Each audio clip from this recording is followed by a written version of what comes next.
तो आज की वीडियो में हम लोग बात करेंगे हमारे जो प्रधानमंत्री जी है उनकी कुंडली के बारे में। तो पहले बात करते हैं इनके लगन के ऊपर, जो कि है इनका मंगल का लगन यानी वृश्चिक लगन, और साथ साथ इनकी जो राशि है वो भी वृश्चिक राशि है। अब बात करते हैं, तो देखिए फर्स्ट हाउस में मंगल जो लग्नेश है वो खुद आके बैठे हुए हैं। तो फर्स्टली यहाँ पे एक महापुरुष योग बन जाता है आके। साथ साथ अगर यहाँ पे जब मंगल बैठता है तो ये हमेशा शुभ फल देता है। शारीरिक जो गठन होता है उसको अच्छा बनाता है, भाग्य वो अच्छा रखता है। साथ ही साथ सुख सुविधा जो होता है वो बहुत अच्छी बनाता है, आयु को बढ़ा देता है। साथ ही साथ जो पर्सनैलिटी होती है उसको बहुत अच्छा बना देता है। साथ साथ यहाँ पे एक महापुरुष योग भी बनता है। साथ ही साथ ऐसा जो पर्सन होता है वो बहुत ज़्यादा साहसी होता है, बहुत ज़्यादा परिश्रमी होता है। तो इसलिए आप देख पाए होंगे बहुत सारे इंटरव्यू में मोदी जी के बारे में कहा जाता है कि वो बहुत बहुत घंटे काम करते हैं, जो कि एक्चुअली सही है, क्योंकि वो बहुत ज़्यादा परिश्रम करते हैं। साथ ही साथ ऐसा जो पर्सन होता है वो योद्धा स्वभाव का होता है, मतलब लड़ने से कभी नहीं डरता। कोई भी कठिन परिस्थिति हो वो पीछे कभी नहीं हटता, बहुत जल्दी डिसीजन ले लेता है। ये चीज़ आप बहुत टाइम देखे भी होंगे कि इन्होंने बहुत जल्दी बहुत टाइम डिसीजंस लिए भी है। इनका जो अनुशासन होता है वो बहुत अच्छा होता है, वो बहुत कठोर टाइप का होता है। ऐसा व्यक्ति समाज में बहुत ज़्यादा उच्च पद मिलता है इनको। साथ ही साथ ये डरते भी नहीं है, तो देखे होंगे इसीलिए आज ये प्रधानमंत्री लेवल पे आके पहुँचे हुए हैं। और यहाँ पे बैठा मंगल हमेशा एक महापुरुष योग बनाता है, जिसको हम लोग रोचक महापुरुष योग कहते हैं। साथ ही साथ अगर गौर करने वाली बात ये भी है कि यहाँ पे इनके साथ साथ मंगल के साथ साथ चंद्रमा भी बैठा हुआ है।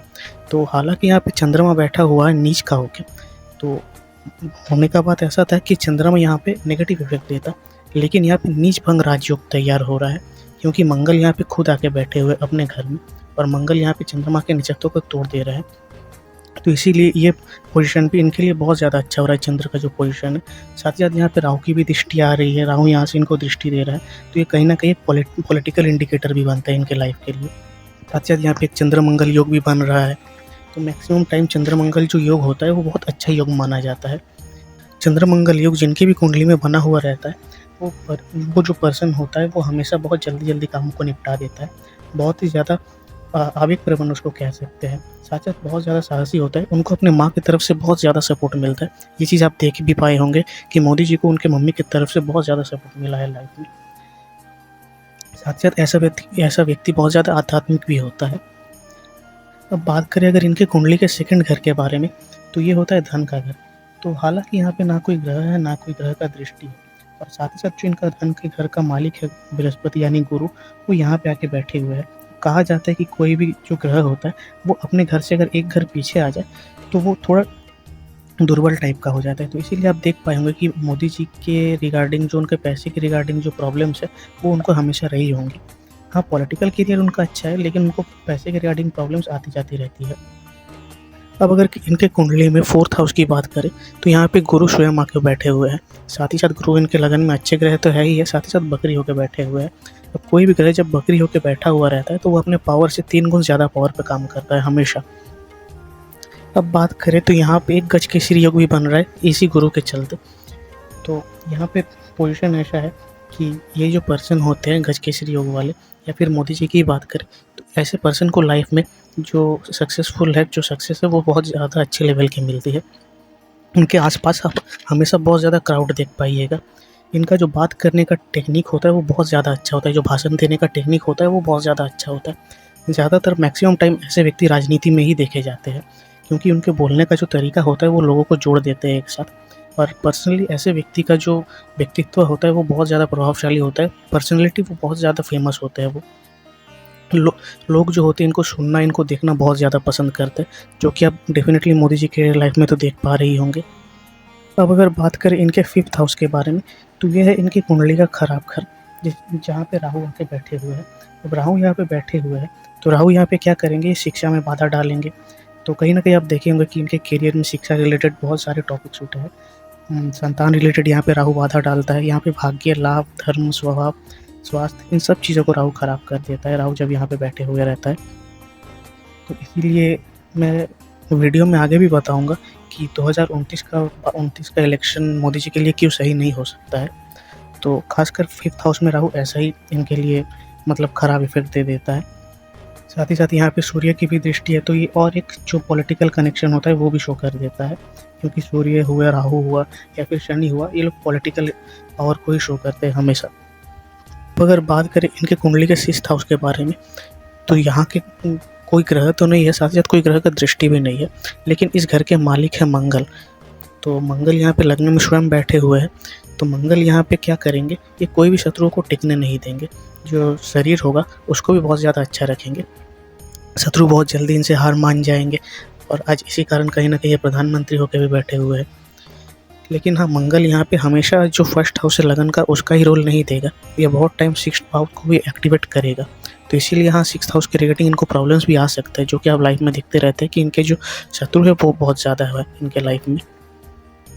अब अगर सेवेंथ हाउस की बात करें तो इस घर में कोई ग्रह तो है नहीं, लेकिन यहाँ पे दृष्टि दे के रखे स्वयं मंगल, स्वयं चंद्र। चंद्र यहाँ पे अपनी उच्च दृष्टि दे रहे हैं, साथ ही साथ यहाँ पे शनिदेव भी दृष्टि दे रहे हैं और केतु भी दृष्टि दे रहे हैं। तो यहाँ पे होगा क्या कि मेनली यहाँ पे इनका जो मैरिड लाइफ है वो बहुत ज़्यादा डिस्टर्ब रहने ही वाला है, क्योंकि शनि की दृष्टि यहाँ पे है। शनि इनके जो कुंडली है, मैरिज के रिगार्डिंग शनि इनके कुंडली में अच्छा ग्रह नहीं है। साथ ही साथ मंगल दृष्टि दे रहे हैं, तो मंगल बाधाएं तो देंगे ही मैरिज लाइफ में, जो कि बहुत सारे लोग देखते भी है कि मैरिज लाइफ में डिस्टर्ब थे। हाँ, चंद्र यहाँ पे उच्च दृष्टि दे रहे हैं और मंगल दृष्टि दे रहे हैं, तो इनसे क्या होगा कि इनके लाइफ में इनके जो सहयोगी होंगे, जो इनके पार्टनर होंगे, खासकर आप देख सकते हैं इस फोटो में जैसे अमित शाह जी है, वो इनके साथ इनके लाइफ में इनके सक्सेस का एक बहुत बड़ा कारण बनेंगे। इनके पार्टी के जो और भी नेता है, जो इनके और भी सपोर्टर्स है, जो इनके साथ काम करते, वो इनको एक पॉलिटिकल स्टैंड देने में, लाइफ में सक्सेस देने में बहुत ज़्यादा एक बड़ा रोल प्ले करेंगे। तो हाँ, ये एक चीज़ उनको मिलेगा अपने लाइफ में, अपने सपोर्टर से, या फिर अपने जो कोलीग्स हैं उनसे बोलिए, या फिर उनके जो दोस्त हैं, खासकर अमित शाह जैसे दोस्तों से। अब बात करें कुंडली के 9वें घर के बारे में, तो मेनली इसे भाग्य का घर कहा जाता है। तो ये घर तो एक्चुअली चंद्र नीच भंग राजयोग यहाँ पे बना के ऑलरेडी बैठा हुआ है, और साथ ही साथ यहाँ पे राहु भी दृष्टि दे रहा है। तो कहीं ना कहीं ये और एक इंडिकेटर है कि पॉलिटिक्स में अगर ये जाएंगे तो इनका जो सक्सेस है या फिर जो लक है वो बहुत ज़्यादा फेवरेबल रहेगा, और जो कि हम लोग देख भी सकते हैं। तो ये और एक इंडिकेटर है कि जो इनका पॉलिटिकल लाइफ का सक्सेस है, ये इसका भी एक राज है। अब बात करें इनके 10th हाउस के बारे में, तो यहाँ पे शुक्र और शनि दोनों एक साथ बैठ के एक राज्य तैयार कर रहे हैं। तो शुक्र यहाँ पे इनके हो गए 7th हाउस के लॉर्ड, साथ ही साथ शनि यहाँ पे हो गए इनके 4th हाउस के लॉर्ड। तो दोनों हाउस के लॉर्ड मिलकर यहाँ पे करियर की जगह एक बहुत अच्छा राजयोग बना रहे हैं, और वो भी सूर्य की राशि में, यानी सिंह की राशि में। तो सूर्य हमेशा पॉलिटिकल पावर को शो करता है, ये साथ ही साथ शनि भी पॉलिटिकल पावर को शो करता है। और जो जब शनि, शुक्र और सूर्य एक साथ हो जाते हैं तो डेफिनेटली एक बहुत बड़ा राजयोग बनाता है। तो कहीं ना कहीं ये भी उनके प्रधानमंत्री बनने के पीछे एक बहुत बड़ा कारण है। और साथ ही साथ यहाँ पे जो गुरु है वो अपने मित्र की राशि यानी सूर्य राशि पे दृष्टि डाल रहे हैं, तो ये भी उनके जो एक राज्य हो गया उसको और ज़्यादा स्ट्रॉन्ग बना देता है, यानी उनके पॉलिटिकल जो पावर्स है उनको और ज़्यादा स्ट्रॉन्ग बना देता है।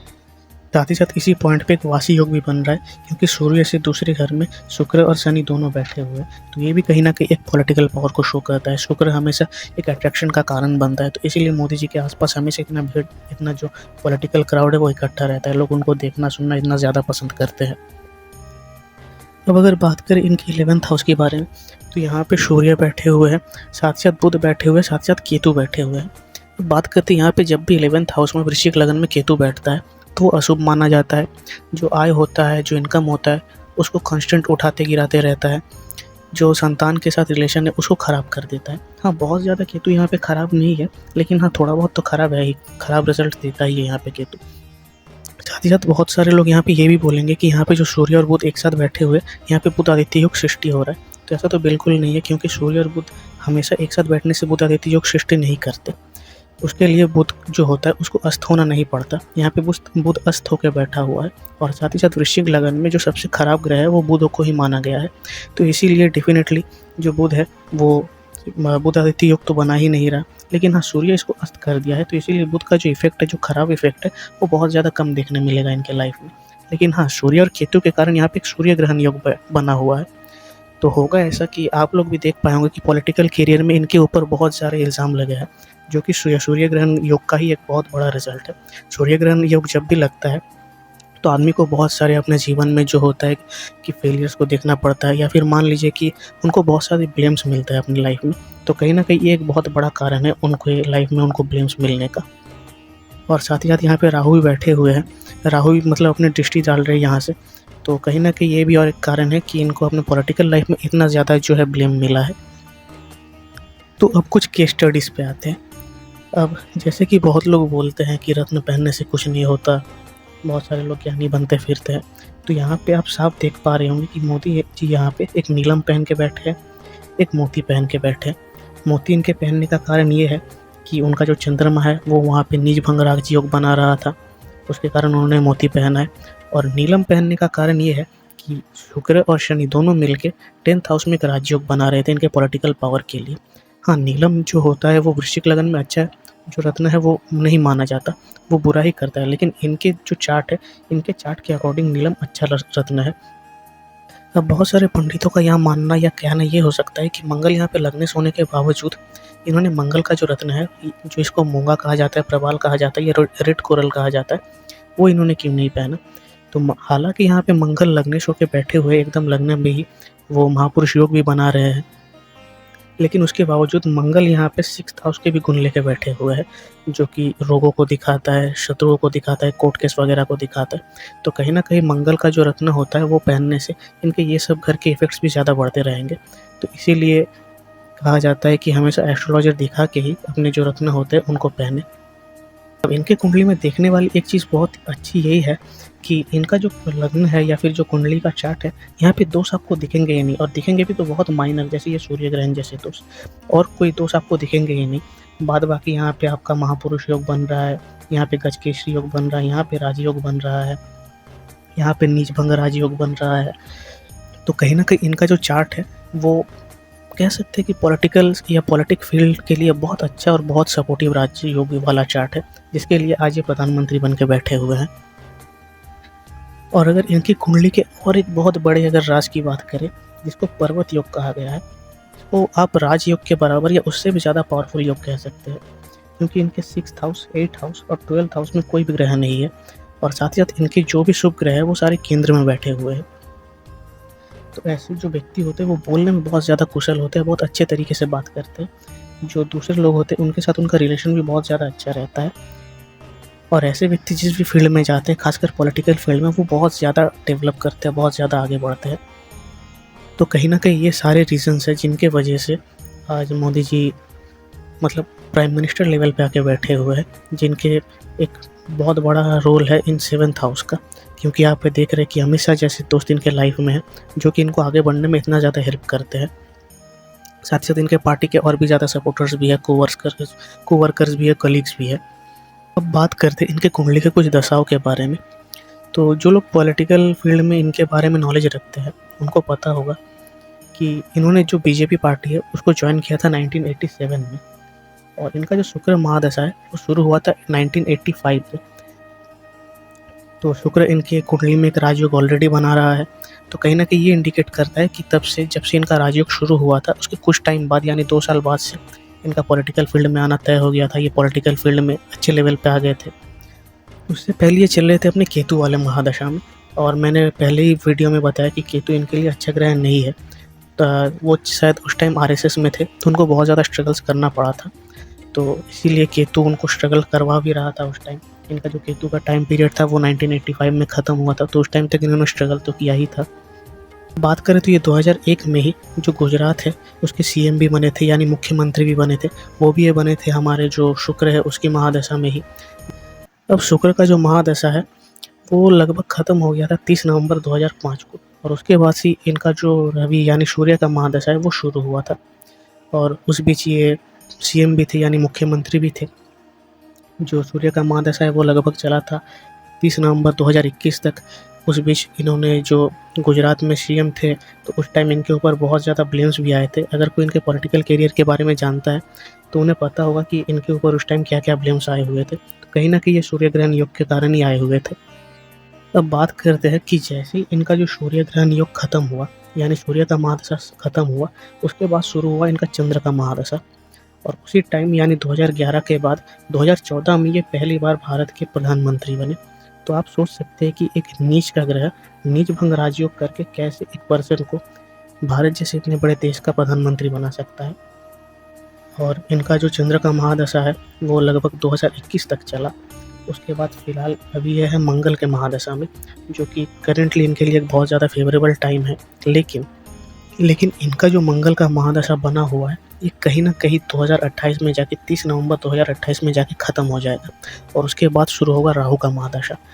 राहु का जो महादशा है वो लगभग चलेगा 2046 तक, यानी 2046 तक। तो ये टाइम डेफिनेटली इनके लिए अच्छा नहीं रहने वाला।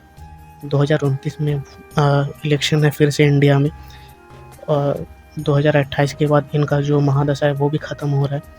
तो कहीं न कहीं 2028 के बाद वाला जो इलेक्शन का टाइम है, 2029 का जो इलेक्शन का टाइम है, ये इनके लिए अच्छा नहीं रहने वाला एज़ पर माय प्रेडिक्शन, क्योंकि ये टाइम डेफिनेटली इनके लिए बहुत ज़्यादा बुरा होने वाला है।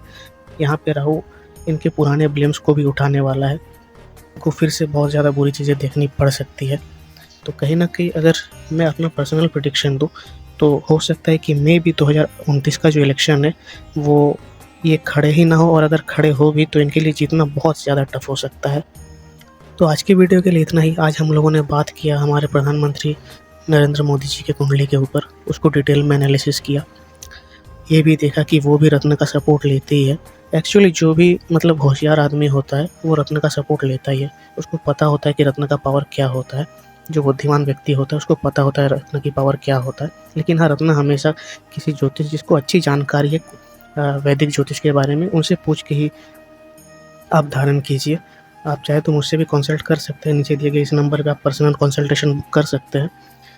लेकिन मेरे सजेशन के अकॉर्डिंग आप हमेशा जो रत्न होता है वो जान के ही पहनिए, क्योंकि ये जो शनि का नीलम है ये आदमी को उठा भी देता है 2 दिन में और गिराने में 2 घंटा भी नहीं लगाता। तो इसीलिए बहुत सोच समझ के कोई भी रत्न धारण कीजिए। तो आज की वीडियो के लिए इतना ही। नेक्स्ट बहुत जल्दी मैं आऊँगा और एक फेमस पर्सन के कुंडली को लेकर। तो तब तक के लिए आप अगर पर्सनल कंसल्टेशन बुक करना चाहते हैं तो नीचे दिए गए इस नंबर पर कॉन्टैक्ट कर सकते हैं।